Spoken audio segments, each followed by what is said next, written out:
Hello friends मो शुभश्री आपको स्वागत करुच्ची मोर गुरुज्ञान यूट्यूब चैनल को तेबे आज आरंभ करबा हमें रज क्वीन रो पार्ट 3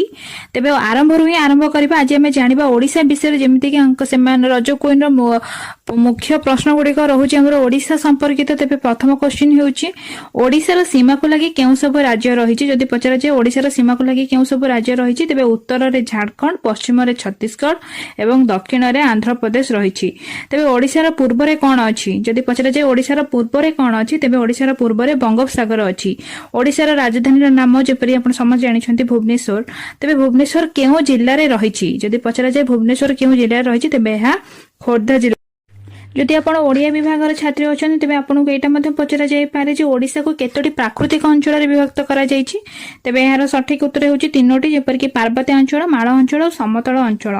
तेबे ओडिशा रा मंदिर नगरी काहा को कुहा जाय मंदिर मालिनी शहर बा मंदिर नगरी काहा कुहा जाय तेबे या कुहा जाय भुवनेश्वर ओडिशा रा केउठारे अधिक वृष्टिपात हुए कोरापुट ओडिशा रा उच्चतम पर्वतर नाम कोन देवमाळी ओडिशा रा उच्चतम पर्वतर नाम होछि देवमाळी एही पर्वतटा जदि पचरा जाय केउ जिल्ला रे अछि तो देवमाळी कोरापुट जिले रे अछि तबे ये रहिला मुख्य क्वेश्चन आहुरी मध्ये आपनको पचरा जिवो ओडिसा रो केतोटी नदी रो नाम को आपण कहि पारे ब्राह्मणी बैतरणी बुढ़ाबळंग सुवर्णरेखा चित्रपलास एही परी भार्गवी प्राची इत्यादि सब ओडिसा रो नदी आपण मनकु एमिति पचरि पारंती जे ओडिसा रो पांचटी नदी रो नाम कुह त आपण कहि परिबे एही सब नदी रो नाम ब्राह्मणी बैतरणी बुढ़ाबळंग सुवर्णरेखा चित्रपला भार्गवी प्राची इत्यादि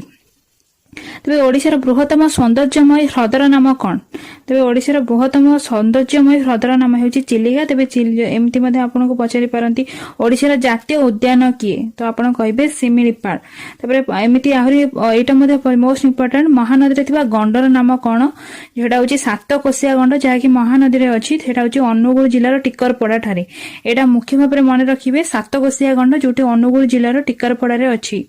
ओडिशा रे केउ जिल्ला रे अधिक पहाड़ पर्वत देखा जाय तबे फुलबाणी यदि पचरे जे ओडिशा रो मुख्य फसल तो आपण माने निश्चित भाबरे जानि छथि धान ही ओडिशा रो मुख्य फसल ओडिशा रे केउ ठारे जो महानदी ठारे उच्चतम नदी बंध निर्मित होछि सेटा कोठरो आरंभ होइछि तले सेटा हबो हीराकुद ठारे ही महानदी रो उच्चतम नदी बंध निर्मित होइछि हीराकुद होउछि ओडिशा रो सबुठारु उच्चतम नदी बंध ओडिशा रे केउ ठारे महानदी रो एक ब्यारेज निर्मित होइछि तमे आपण कहबे जोब्रा ठारे ओडिशा रे केउ ठारे महानदी रो एक आनिकट तयारी होइछि सेटा हबो नराज ठारे ही ओडिशा रे एक माने आनिकेट तयारी करा जाइछि तापर जदि आपनको पचरे ओडिशा रे केउ जिल्ला रे लोक संख्या कम आपण कहबे मालकानगिरी लोक संख्या कम होछि मालकानगिरी और लोक संख्या अधिक होछंती गंजाम जिल्ला रे ओडिशा रो बड़ नदी जेमति आपण जानि छथि महानदी सेमति ओडिशा रो माने काश्मीर काहा को कहा जाय तबे ओडिशा रो काश्मीर हमें कहबा काहा कहा जाय फुलबाणी रो दारिंगबाड़ी भी कहबा आपण जदि कटक जिल्ला को बिलोंग करूछथि तबे आपण मानक मुख्य जदि कटक रो विशेषत्व कोन बा कटक रे कोन सब प्रसिद्ध आपण कहि परिबे कटक रो सोना रूप तारकसी काम माणिया बंधर लुगा नुआ पाटणार मठा टसर तबरे कांटिया चदर भाटी मुंडार कंसा बासन इत्यादि सब कटक जदि आपण कटक जिल्ला को बिलोंग करूछथि जी आपण मानको पचरा जाय पारे ओडिसा बृहत्तम बंदर आपण जानि पारादीप सेहि परे पचरा जाय पारे मध्ये अन्य सब केतोटी बंदर नाम को आपण माने कहि परिबे गोपालपुर चांदबाली धामरा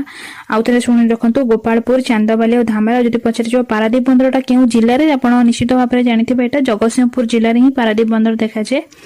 आहुरी मध्ये पचरा जिवो ओडिसा बृहत्तम स्टेडियम रो नाम कोन तबे आपण जानि छथि बारबाटी स्टेडियम तबे ओडिसा रे केउ स्थान रे क्षेपणास्त्र परीक्षा करा जे बालेश्वर जिल्ला रो चांदीपुर ठारे ही क्षेपणास्त्र परीक्षा करा जे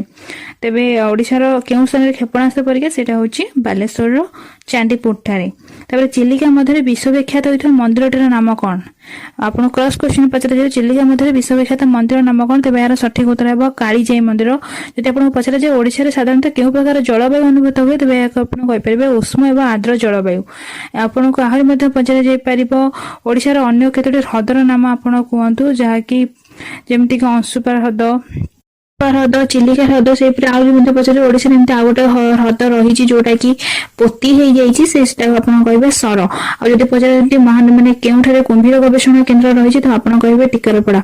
तबे फ्रेंड्स ये तो थिला मोस्ट इंपोर्टेंटली जो क्वेश्चन गुडा को पचरा जे बेसिक क्वेश्चन आपनकर एजुकेशन को नै आपनकर प्लेस को नै कि आपण को स्थान को जेपरि कि आज हम कहली कटक विषय रे ठीक एही परि अन्य क्वेश्चन आर आधार में आपण मानक पय नै आसीबी जेमति मुख्य क्वेश्चन माने रुहे किए केउ सब विषय लिखिछन्ती जेमति कि ओडिया भागवत किए लिखिछन्ती बा ओडिया रामायण किए लिखिछन्ती ଆମର ରହିଲା ଗୀତା ବା ଭାଗବତ କିଏ ଲେଖିଛନ୍ତି ଏଇଭଳି ଆମର ନେକ୍ସଟ ଏପିସୋଡ ଆପଣ ମାନଙ୍କ ପାଇଁ ନେଇ ଆସିବି। ସେଥି ପର୍ଯ୍ୟନ୍ତ ମତେ ବିଦାୟ ଦିଅନ୍ତୁ। ସୁସ୍ଥ ରୁହନ୍ତୁ, ନିରୋଗ ରୁହନ୍ତୁ ଏବଂ ହସୁଥାନ୍ତୁ ଏବଂ ରଜ କୁଇନରେ ନିଶ୍ଚିତ ଭାବରେ ପାର୍ଟିସିପେଟ କରନ୍ତୁ। ଜିତିବେ ନିଶ୍ଚୟ, ବିଶ୍ୱାସ ରଖନ୍ତୁ।